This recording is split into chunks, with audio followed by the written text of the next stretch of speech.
is where I've got to do it, huddling up a little bit here. Time for a little bit of a peck talk. Look, we got to admit it. This game is tied.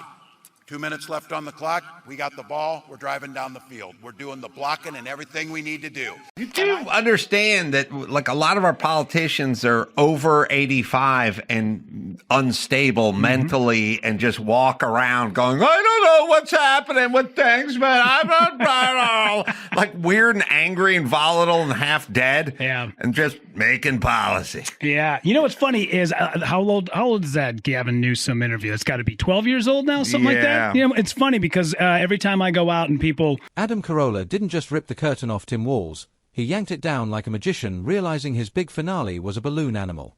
And what was underneath? A career politician posing as your small-town buddy while rehearsing talking points in the mirror. Walz's entire public image, Midwestern charm, corn dog credibility, guy you'd grab a beer with energy, got shredded in seconds. It's like watching someone try to sell authenticity while reading from a teleprompter. Carolla didn't expose a scandal, he exposed the performance. And once that illusion cracks, the whole show feels fake. Walz wasn't unmasked, he was UN costumed. The regular guy act. Turns out it's just wardrobe. And the takedown?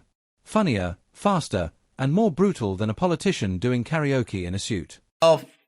Thinking about it all the time. And then I also, and not about the interview per se, but I sort of find myself thinking about stuff. Like, I think about the same thoughts. It seems a little Asperger-y and it's like obsessive or something, but I'm sort of vexed in things in life. Before we move on, hit that like and subscribe, because what you're watching isn't just commentary, it's the unraveling of a political sitcom in real time. The moment Adam Carolla locked in on Tim Walz, you could practically hear campaign staffers choking on their bullet points. This wasn't a debate. It was a spotlight, and Walz stood center stage with no script strong enough to cover the cracks. Politicians hate comedians for a reason. They don't play by the rules, and they don't fall for the costume. Walz's whole image, relatable, grounded, salt-of-the-earth stuff, fell apart the second someone laughed at it. And that's what Carolla did. He didn't argue, he mocked. He didn't fact-check, he translated the nonsense into reality. The handlers couldn't keep up. Because if there's one thing politics fears more than criticism, it's comedy that hits too close to home. You know, the left is really hoping that Tim Walz will read as a moderate. I think it's because he's old and white, and to that end, he looks moderate. But what do you think of the pick? I think it's funny that they make proclamations and then try to distance themselves from their own proclamations, you know, which is strange. Like, first off, Kamala Harris is 60 or about to turn 60. The stuff she said when she was in her mid-50s, 55, 56. Is there things you think people change their mind? Tim Walz, Minnesota's everyman governor, has been riding that down-home charm like it's a campaign pony at a county fair. He's the handshake and hot dog guy, the one who acts like he still clips coupons and listens to local radio. But Carolla wasn't fooled for a second. He treated the whole routine like a bad sketch that went 2 seasons too long. The branding? Obvious. The authenticity? Thin. The press conferences? Polished like late-night monologues. Walz wants you to believe he's one of us, but Carolla looked closer and saw nothing but rehearsed lines and photo ops. It's not that Walz is a villain, it's that he's a character. And once the audience realizes they're watching a performance, the applause turns into eye rolls. You can't fake relatability forever. Eventually, the script shows. How unbothered we are as a nation, and especially the mainstream media, but just average human beings who just have this sort of conceit where they go, yeah, we'll just keep her away from microphones for another 86 days and maybe this thing will work. And it's like, that's your conceit? The person who's running for president of the United States of America, we can't get their opinions because if they spoke into a microphone, they would torpedo their own campaign. That's not bothersome. And by the way, news outlets, ABC and NBC and New York Times, you should be the most bothered by this because you collect news for a living. It's so weird when they run interference. And that's exactly what it felt like, a stage act that doesn't know when to exit. Politicians love to dress up as one of the people, but Walz took it to sitcom levels. Here's the guy next door, if your neighbor had a PR team, a security detail, and a flannel shirt picked by a stylist. Carolla stripped that image bare. He saw through the borrowed Midwestern charm and pointed out the obvious. The lawn's fake, the mower's broken, and the friendly wave. It's billed to the taxpayers. That's not connection, that's production. Every smile, every speech, every county fair visit felt like a scene from a political Hallmark movie. And when the comedy points out the strings, the puppet show stops being cute. Carolla didn't attack the man, he dismantled the myth. And that's way harder to recover from. I don't know what Trump is talking about. 8 out of 10 of the top state murder rates are in red states, which he was right. That is true. Right. But of course, when you go and then look at what the cities are, 9 out of 10 are Democrat, and the only one that's not Democrat just switched to Republican 6 months ago. Carolla lives to call out the absurd, and Walz practically gift-wrapped the contradictions. One of his favorite masks. The regular guy look. You know, the humble, boots-on-the-ground, I-buy-my-own-groceries kind of leader. Except he hasn't pumped his own gas in years, and his grocery trips probably involve a media team and a security sweep. Carolla nailed it. Once you've got a chauffeur and an expense account, you're officially out of touch. Walz wants to talk about kitchen table issues, but when was the last time he even sat at one without press nearby? When was the last time he flinched at the price of eggs or picked up a gallon of milk without someone handing it to him? That's the disconnect. He's living on a movie set while pretending it's real life. And Carolla just yelled, cut. He doesn't know the bullshit he's spewing. It's really wild to see him do that. Well, all he has is manipulation of numbers and statistics and workarounds. That's all he really has. You know, when you don't have the truth, that's about all you got. It's interesting that he's going to go, sort of try this on the world stage now. We'll see if people are, I don't know if the word is dumb enough, but something enough to buy in. This is where it got sharp. Carolla didn't need to uncover scandal, he just highlighted the obvious. The performance, the branding, the way Walz plays relatable like it's a campaign costume. It was never about lies, it was about the gap between image and reality. And that gap, it's wide enough to drive a taxpayer-funded SUV through. Carolla showed that Walz isn't living in the world he claims to understand. And once that becomes clear, all the folksy lines sound like reruns. The governor's "I'm one of you" shtick turns into background noise, because if you're not in the same struggle, you don't get to narrate it. Carolla used comedy to do what critics couldn't, peel off the mask with one joke. And once people saw the real face underneath, the performance lost its magic. Oh. The governor's being mean, and the governor's speaking out on that. Well, maybe it's time for us to be a little meaner. Maybe it's time for us to be a little more fierce. Oh. The governor's being mean, and the governor's speaking out on that. Well, maybe it's time for us to be a little meaner. Maybe it's time for us to be a little more. Yeah. Something's wrong with him. Like, I would say this. I mean, here's my take. You may disagree with, folks on the right, Tom Cotton, Jim Jordan. Okay. Something's wrong. Rand Paul. Disagree. But I don't go, something's wrong with him. When politicians talk about inflation, it always sounds like a weather report, vague, distant, and totally out of their control. Meanwhile, people are choosing between gas and groceries.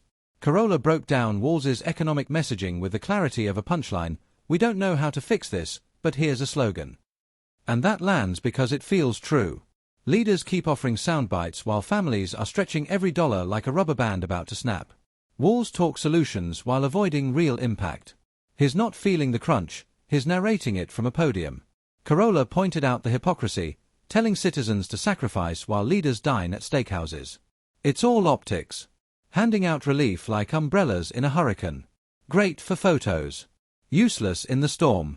That's the absurdity Carolla skewers, and why it hit so hard. Waters or Gavin Newsom or Tim Walz, I go, there's something wrong with them. Like, he doesn't think in a linear, pragmatic, or sort of clear way. I don't think you've seen this one, but my favorite, we pulled it, Dawson, several months ago, but he was digging into Elon. And he was talking about, man, this guy's got money. Man, if I had money, I wouldn't be yelling on Twitter. I'd be out in the street. I'd be handing it out. Come on, give people a helping hand. Look, That's his version of money. Yeah. So Elon Musk, I don't know, he could just take $1 billion and put it in a couple trash bags and just go out in the street and then find those guys in Philly. Yeah, homelessness is solved. The guys in the Philly who were bent over because they were fentanyl, and just hand them some cash so they could be successful too. What made Carolla's takedown land wasn't that it was cruel, it was that it was accurate, and more importantly, nonpartisan. He wasn't holding up a red flag or a blue one, he was holding up a mirror. And when Walz looked into it, what stared back wasn't a leader of the people but an actor playing one. That's the danger of political theater. When the lines get too rehearsed, people stop listening. Carolla didn't criticize Walz's policies with policy. He mocked the absurdity of the performance itself. A corn dog photo op turns into a punchline when it takes a logistics team to choose the vendor. And that's what made it stick. Carolla didn't attack Walz's ideas, he laughed at the production. And once the crowd starts laughing at you, not with you, the show's over. Walz didn't just lose credibility, he lost the fourth wall. Came from Bo. The team, the team, the team. And boy, do we have the right team. So all gas, no brakes for the next 8 days. Plenty of time to sleep when you're dead. Our time now. We're moving this thing over the next 8 days, an inch at a time, a yard at a time, one door at a time, one phone call at a time. One of those door knocks and one of those interactions, because 1 or 2 extra votes per precinct in the state of Michigan will make Kamala Harris the president of the United States. The backlash came fast. Some dismissed Carolla as just a comedian, like that somehow made the truth less sharp. But history has always trusted comedians to say what others won't. Others claimed Walz was being unfairly targeted, but the louder the spin machine word, the more obvious it became. Carolla hit a nerve. Because what he exposed wasn't just a man, but a formula. The same tired script politicians used to seem human, relatable, down to earth. Walz just happened to be the guy standing on stage when the lights came on. The defense was predictable. Look at his record. Look at the context. But Carolla wasn't interested in records or context. He was pointing out that the whole thing felt like a sitcom trying too hard to be real. And once voters feel like they're watching a show, they stop taking the character seriously. I'm a big fan. Speaking of Minnesota, Tim Walz told Dems to be meaner, but then blamed Trump's mean tweets for political violence. Governor Tim Walz attempted to blame political violence, like the targeted shooting of 2 Democratic lawmakers and their spouses in his home state, on mean tweets in an apparent jab at President Donald Trump, despite the fact that he himself called on Democrats to be meaner just a few weeks earlier. We got the video of it. That's what people connected with, because deep down, they know when they're being sold something. Voters don't need a governor who bites into a corn dog for a photo. They need one who actually understands why the line at the food shelf is getting longer. Carolla held up Walz's everyman costume and said, This is theater. And it was. Because when was the last time Walz scanned his own groceries, paid his own electric bill, or filled his gas tank without a staffer nearby? People aren't stupid. They recognize the act. They see the forced smile, the carefully staged barn in the background, the boots with zero mud on them. Carolla didn't just laugh at the illusion, he pointed out that it's insulting. And once the public realizes you're playing a role, no campaign slogan can make the movie believable again. Donald Trump's modern-day Gestapo is scooping folks up off the street. Modern day cold soup. He couldn't even say the word. You like a vegetarian cold soup who rounds up Jews? Yep. They're modern day gazpacho people. Now, there's a tomato based who will round up Hasidic Jews. Eventually, even the best costume starts to fall apart. The casual plaid shirt, chosen by a consultant. The backyard barbecue, staged for the cameras. The surprise at food prices, completely fake. Carolla spotlighted the absurdity of politicians pretending to live in the world the rest of us struggle through. Walz walking into a grocery store with a camera crew and acting shocked at the price of milk is like a celebrity pretending they just discovered Walmart. It's not genuine, it's PR theater. Carolla's punchline was brutal and simple. If you're not living the reality, stop acting like you're starring in a documentary about it. And once that curtain falls, the crowd doesn't clap, they groan. Because when voters realize they've been watching a character instead of a leader, the trust breaks. And trust, once gone, doesn't make a comeback tour. And then we have a cucumber-based gazpacho who will round up some of the Ashkenazi Jews. You know, they don't work on the same Jews. The tomato-based gazpacho does not work on the same thing as a cucumber-based gazpacho. But if you like a summer soup, you like a soup during the summer and chowder's a little too rich for your blood and you need a Jew rounded up.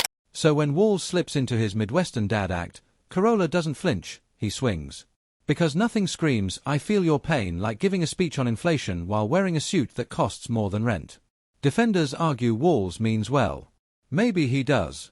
But Carolla's point wasn't about intention, it was about impact. Politicians always sound noble when they talk about helping working families. But when those same families are drowning in paperwork, price hikes, and empty promises, good intentions don't mean much. Carolla compared it to fixing a leaky roof by repainting the ceiling. Technically, you did something, but the water's still pouring in.